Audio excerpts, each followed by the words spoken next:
All right, good evening. Thank you for giving us a little bit of time to put together a briefing for you all on the officer-involved shooting that took place earlier this evening.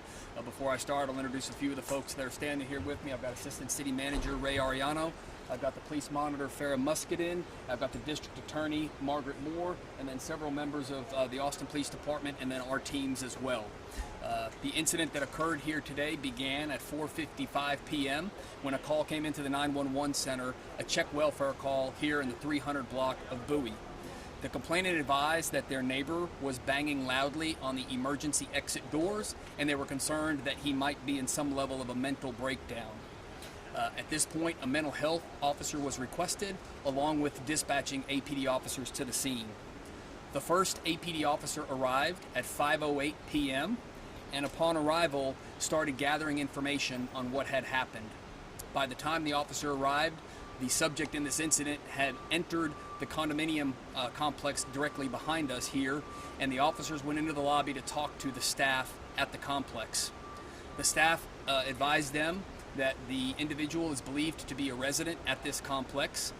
Initially, he was seen outside in possession of what was been described as either a butcher knife or a large kitchen knife, and that he was holding that knife up to his throat as he was walking around. The subject then, as I said again, entered this condominium complex and was able to get on the elevator and go somewhere within the complex. As the officers began arriving, they were putting together their plan for how they were going to respond. One officer actually retrieved the department's cell phone so that he could make contact with the subject in an attempt to call him down to the officers. We had another officer who was trying to have a tactical shield brought to the scene to assist them in their response. And as the officers were putting this plan together, they were advised by the employees at the condominium complex that the subject had been located, that he was in fact in the gymnasium, which is on the 5th floor. They either got a call with that information or they were able to see him at that moment on the video surveillance. We were told that he was waving the knife at the camera in the 5th floor gymnasium. This expedited the need to respond since we knew where he was and we knew he was still armed. So the officers went over to the elevator. There were 4 Austin police officers that got on the elevator along with a security guard from this complex as well. The officers responded up to the 5th floor and they were putting together their plan while they were on the elevator. Officers were wearing body-worn video, and this is all captured on their body-worn cameras. As the doors to the elevator opened, the subject was standing just outside the elevator across a very narrow hallway, and as they began giving him commands, he turned around.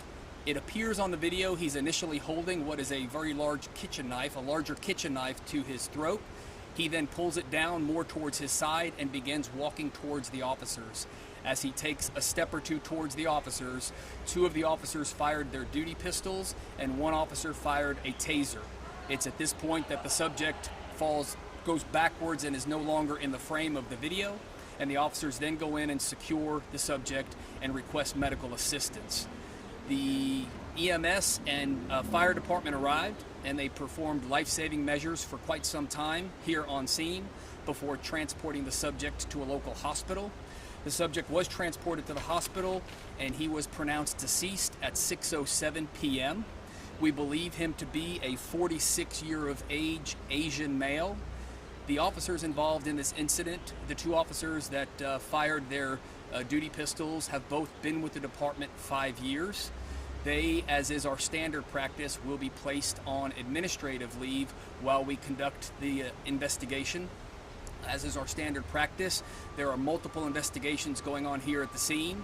We have an internal affairs investigation, which is looking at the conduct today for compliance with departmental policy, and the Office of Police Oversight will be a part of that investigation and oversee that investigation.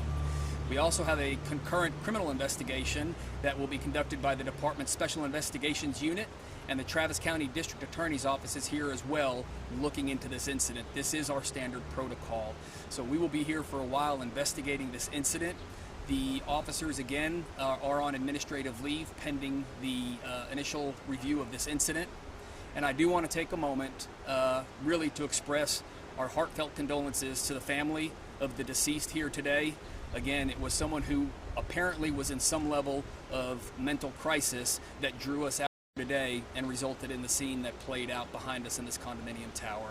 This is all the preliminary information we have at this time, but I will open it up for questions. Did officers give the subject any commands or instructions before they fired? Yes, their officers were giving direct commands, and I don't want to say verbatim what they were. I don't recall if it was, show us your hands or stop, but they were giving him direct commands as the doors opened. Did the man try to lunge after you said the officers?